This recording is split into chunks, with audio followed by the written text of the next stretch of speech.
All right, everybody. Welcome back to another episode of the Crypto 101 podcast. We hope you're having a fantastic morning, noon, or night, wherever you guys are in the world.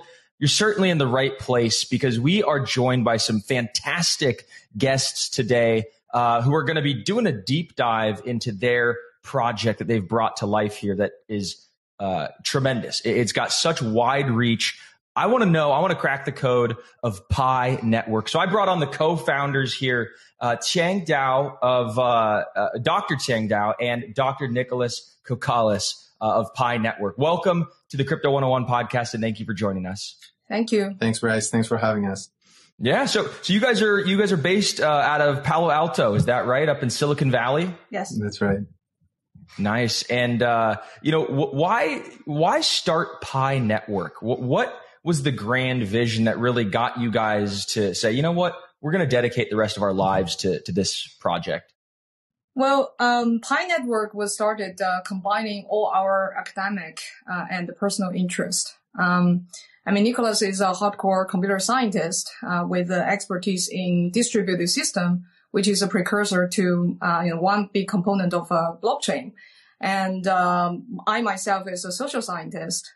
So with the second half of my PhD doing human-computer interaction, that's where Nicholas and I collaborated on multiple research projects, studying how to build computer systems to scale and to be used easily by humans.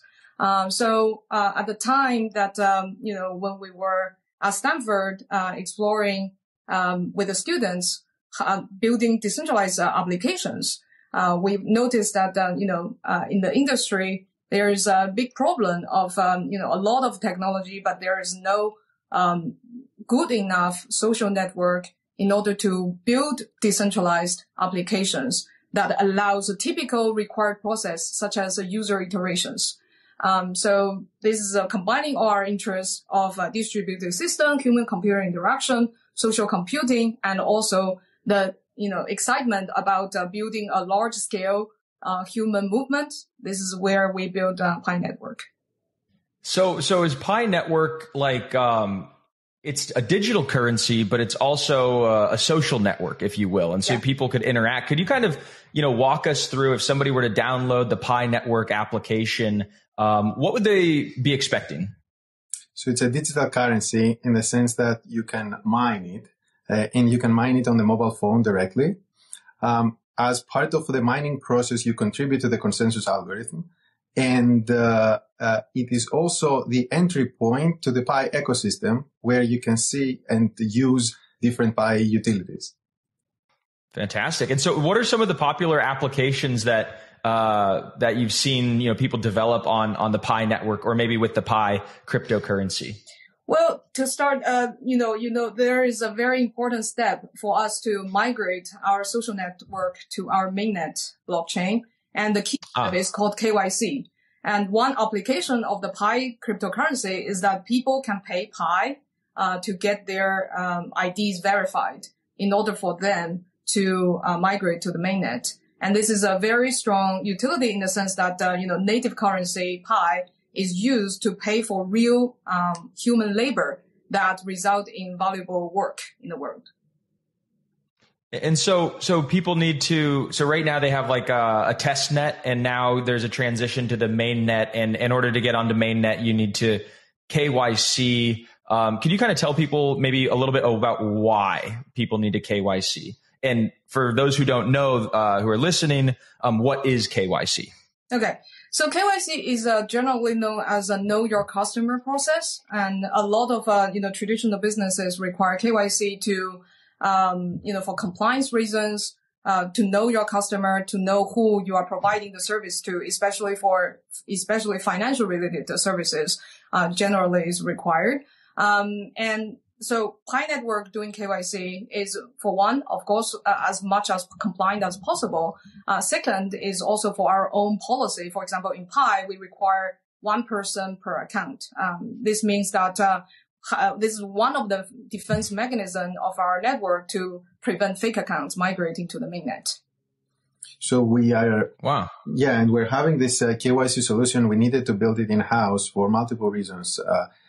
Scalability is a big one of them. And scalability not only in the sense that we have a large network of people that spans across almost every country or region in the world. And we are talking about tens of millions of people. And we couldn't find any KYC solution out there that could have solutions for every single country's IDs. Number one, about scalability. But also number two of scalability is that there is no currently KYC still requires some human intervention. So there is a lot of machine learning and AI algorithms that are helping with liveness detection and with identification of the IDs and understanding what's on the ID documents, but it still needs some human support. So any KYC solution we talk to could only scale to thousands of KYCs per day, like small amount of KYCs per day. But in our case, with such a vast network, which we are preparing for the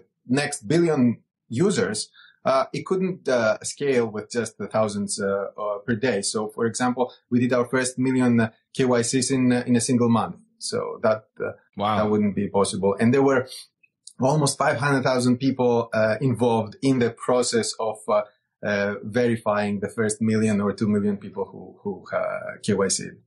So that's a tremendously large number, especially when we talk about, crypto sort of networks. And, if you look at any of the DeFi apps, for instance, they have a few thousand users every single day.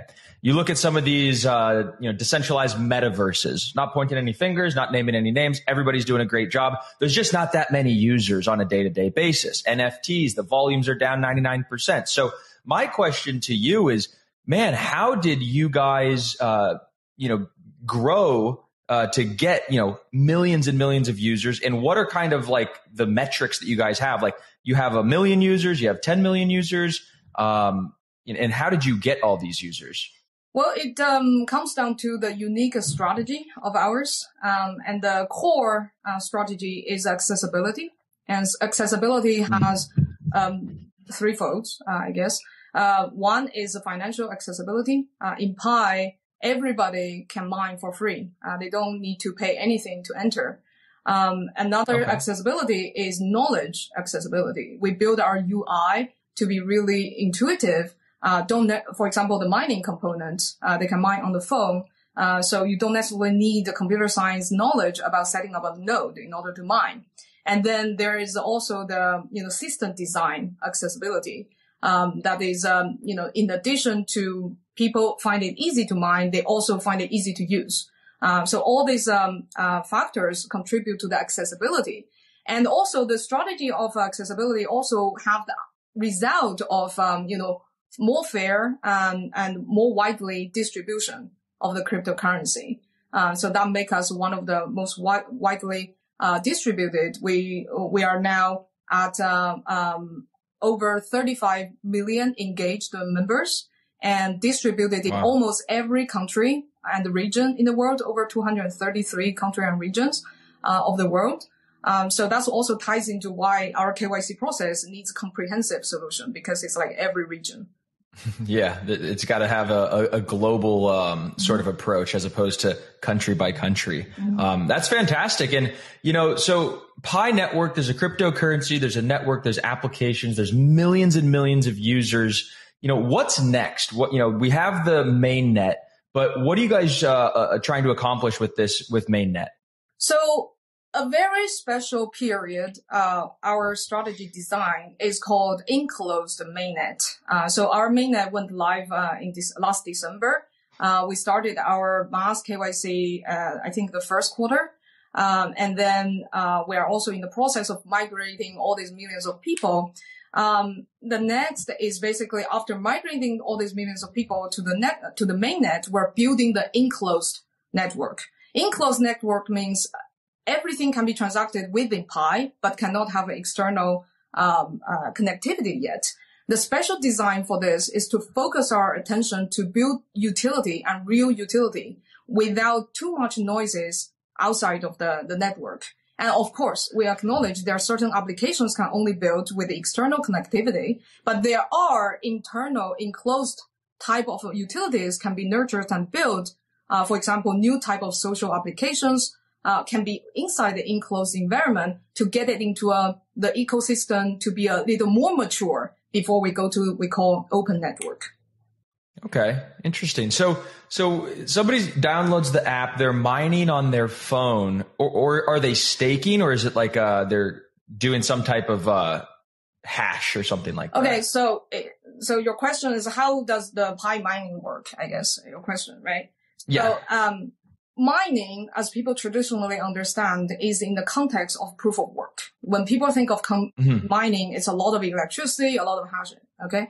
So, that's because proof of work require nodes to, spend, electricity to solve mathematical puzzles to reach a consensus. So it comes down to the type of consensus algorithm a protocol uses.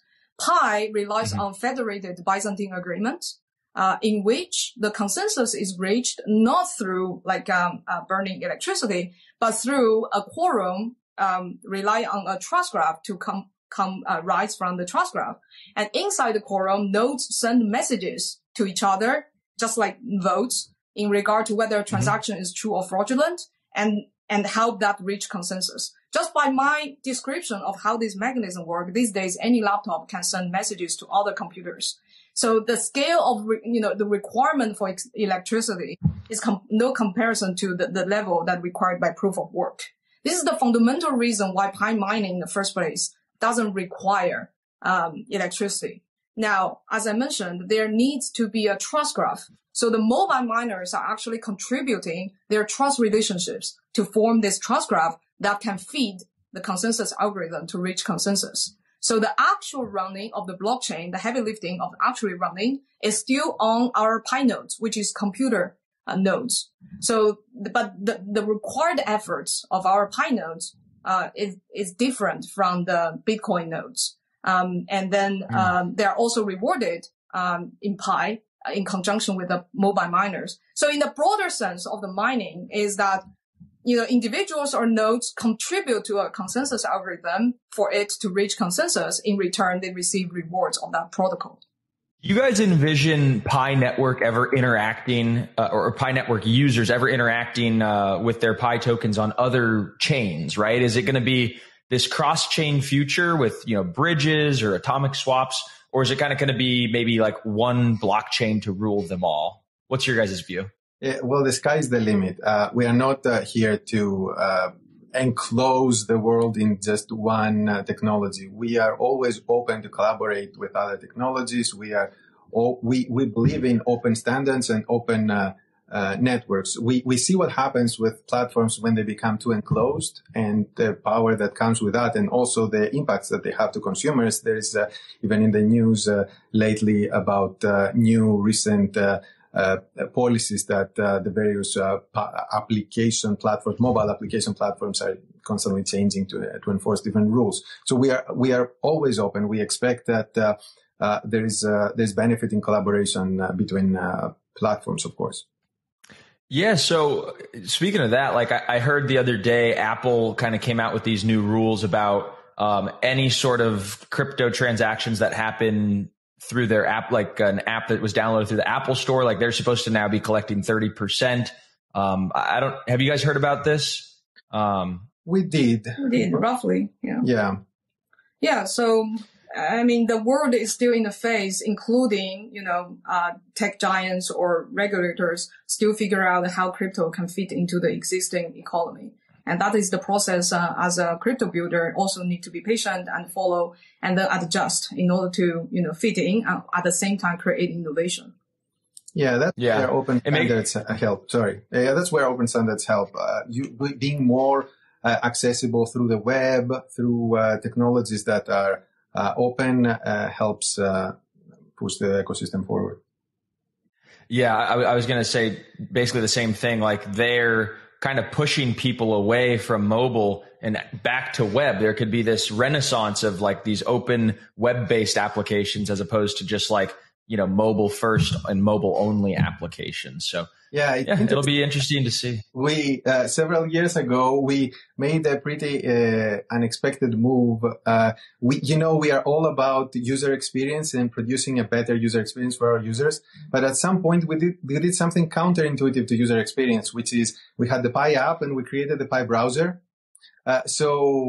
Where that is counterintuitive because it asks people to install two apps. So it's more complex. And that was several years before this recent announcements. So in a sense, we have prepared ourselves with what we think it would make sense to do, to rely more on open technologies, web browsers, and things that don't completely enclose or rely on single entities to have a single failure point in the whole process. Are not limited only to one type of platform. Basically, we also have a testnet.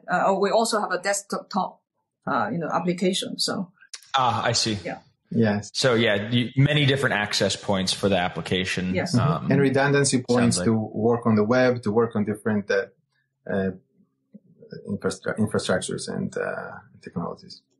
Yeah. So tell me a little bit about your guys' experience as co-founders of, a huge network through the bear market, because, I'm curious, just do numbers kind of start to slow down? Does work morale at the office kind of go down, or, what's your guys' experience as a bear market builder? Well, I mean, from my perspective, bear market is not necessarily a bad thing for the industry. The bear market get rid of all the craziness and the noises, and force people to focus attention on, what is real, what is really useful, what is the real use cases of crypto. So I think this is the phase for real builders, and focus our attention to more substance. So bringing substance to the industry to get ready for the next wave of bull market. And as for Pi, we're basically shielded from that, especially because of our design of the enclosed network. Yeah, so the enclosed network by construction is shielded from any market conditions. So, for example, this KYC application that we have where people need to spend 1 Pi to KYC themselves, and that Pi is split across all the people who are helping you to get your KYC validated. During the bull market, it cost 1 Pi to KYC yourself. During the crash, it still cost 1 Pi, and now during the bear market, it still costs 1 Pi. So it was completely unaffected. But how much is 1 Pi in dollar terms? No, we don't have that. And, because that is unknown for the current period. Yeah. Well, and one thing to consider here, unrelated to the market conditions, is that as the base mining rate has been decreasing internally in the Pi blockchain, and it used to take you about 2 days to mine 1 Pi, and now it takes about 3 days to mine 1 Pi. So it is possible that down the line that the price for the KYC can go down to people who have to pay less than 1 Pi, but completely unrelated to the market. 1 Pi is attached to the value of all the labor people spend on validating this application. So you can't take the Pi out and send it to Coinbase and cash out. You can't. Okay, yeah, that's the point of the enclosed network. Enclosed network, yes. Wow, that's pretty interesting. And so, like, during the bear market, do you guys continue to see just as many people mine, or do people kind of lose interest and stop mining a little bit? No, we don't see any big difference. Completely unaffected. Yeah. And what is their incentive to mine? If the Pi network tokens don't have any monetary value, what's kind of the incentive for people to continue mining? Is it just because it's fun and there's a community and there's an experience behind it? Or, because I always viewed the incentive for people to stake or people to mine is because they could earn an income from it. Yeah, I think it's more of we have the vision of building a utility-based ecosystem, and to really crack utility, it's not Rome is not built in 1 day, and to build a real ecosystem, you need a lot of infrastructure and you need a lot of attempts to try what it will stick and what is the real use cases.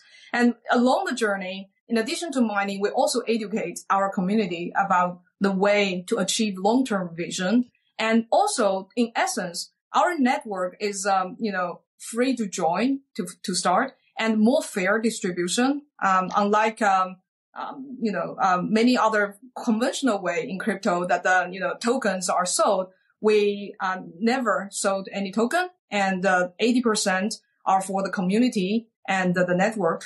So it's basically a more fair participation into this ecosystem to build the ecosystem together. It's not just, we are not just that we provide the thing for the community. It's all, the core team is only one participant of the network, and every user and member and developer have their responsibility to contribute to the network to build. And this network and ecosystem cannot be built in one day. And that's the mentality and that's the spirit of Pi community. How long do you think it'll take? Is it like a 10-year, maybe a 20-year plan for this to kind of, come to fulfill the grand vision? Or is it closer than that? I think it's hard to say, but, for the next 3 or 5 years, I think even for the general crypto industry is to figure out and overcome a lot of obstacles for the industry as a whole and obstacles for a specific project. For the industry itself, it has knowledge obstacle. How do people perceive cryptocurrency and the industry? There's a lot of disinformation and misinformation. How do we remove those? And then there is also the regulation obstacle, meaning that we need more clear rules. There is also the application obstacle. What the meaning is that we need to figure out how crypto or blockchain based service can integrate with everyday people's life to create actual use cases and useful services. So that people use it for its intrinsic value, not necessarily as only, an investment tool. So they are using. What would some of those applications or use cases be? Like if you could put that into some concrete examples. Yeah. So one direction that the Pi Network and I think the industry are trying to have innovation, in addition to all this DeFi, the very native blockchain applications, is the social applications that integrate with cryptocurrency. I'm not just referring to NFTs or games, which is a booming vertical of the crypto space, but also like using cryptocurrency to integrate of designing social applications, not just copycat of the Web2 type of applications, but using the incentive and disincentive systems of a cryptocurrency. Now you're at the time you can use the economic mechanism inside your app logic to create better content, to curate more high signal content than just in the information silo of machine learning.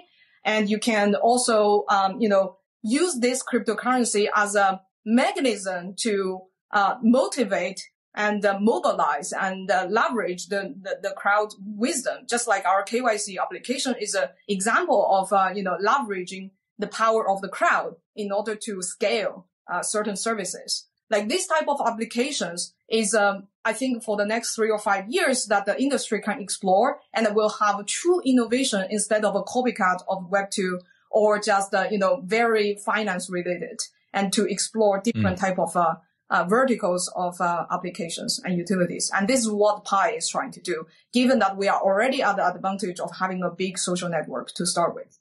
Yeah. So what do you kind of think of Elon Musk buying Twitter? And I just asked this because he tweeted out and was talking about, he goes, myself buying Twitter kind of expedites the timeline for X, the Everything app.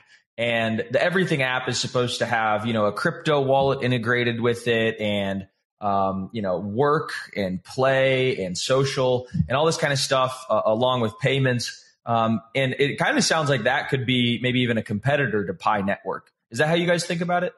We don't see things as competitor. And this is so new. This is so new industry. Every type of innovation is welcome. And also the fact that, I don't know what Elon Musk thinks about this, but the fact that he, have Twitter and then also interested in crypto as demonstrated. The fact that these two, social network and also crypto, merged together seems to be in line with what I was describing just now. Like in the social, vector, there might be innovations using cryptocurrency. Yeah. And in a sense, the strategy he proposed makes sense. So he said we need to take Twitter off the public market so that we don't have these external dependencies where Twitter may want to take some non-conventional, non-consensus moves, which if you do it as a public company, you have to look at how the market price of the stock of Twitter would go. So removing those external interferences, then you can try to focus on innovation that will be a long-term innovation. On the short term, if it was maybe loses money, less advertising, something less about the company, but in the long term creates a better product. And that's, I think, what he was trying to do there. In a sense, this is similar to our strategy for enclosed network. So we have the enclosed network right now to completely eliminate all the possibilities of people trying to use Pi for quick success of X, of Y, of Z, and focus on long-term utility, long-term usefulness for the world. Mm-hmm. And all this, yeah, no, I love it. Yeah, and all these social applications, it's not something that you try it once, it goes very viral. It takes so many attempts. That's what I meant by attempts. So many iterations, so many different versions, how to integrate it. And the more developers join the space to give more attempts, the higher chance the whole industry are going to actually find the real utility that every day you hear drivers talking about, I'm using this thing, crypto-based service for this social, experience instead of just only on exchanges. Yeah, no, it reminds me of I watched this documentary actually about Elon Musk and starting SpaceX, and he iterated many times on the rocket ship to have, consumer flight. But he blew up the first 3 rockets on accident, right? So nothing's ever perfect the first time. But if you want to have true long-term sustainable innovation, I also love the analogy of, him taking Twitter off the public market, because the things that he'll do to that company after he purchases and go private, he will have if he still had public board members and public shareholders to a fiduciary obligation to them, the experiments that he would run and the innovation, while it might, affect the stock price negatively, it could actually be long-term, a net benefit. And it's pretty clear that, that's what he's going to be doing. He's going to be doing a lot of experimental, fun, innovative things, a lot like what you guys are doing with the Pi network. And so I'm excited to see how everything turns out. I'm excited to download it and get Pi mining myself here. So guys, I really appreciate you coming on to the Crypto 101 podcast. If anybody who is listening is interested, they want to learn how to mine Pi, maybe get involved in the ecosystem, where can we direct them to? And we could link some stuff into the show notes. Minepi.com. Easy. Minepi.com. Yeah. How'd you guys land on the name Pi? P-I 3.14, right? Yes. Oh, I guess we're all geeks. So yeah, we love math, and Pi is such a universal concept. Everyone understands. It also represents a circle that the uniting people together. Inclusiveness goes into the concept. And also, Nicholas has a Greek descent. It's a Greek letter. Easy to type it on my keyboard. It's easy to type it on my keyboard. Love it. All right. Well, guys, thank you so much. We look forward to bringing you guys back on again to the Crypto 101 podcast when you have some more exciting updates. Thank you. It was a pleasure. Thanks.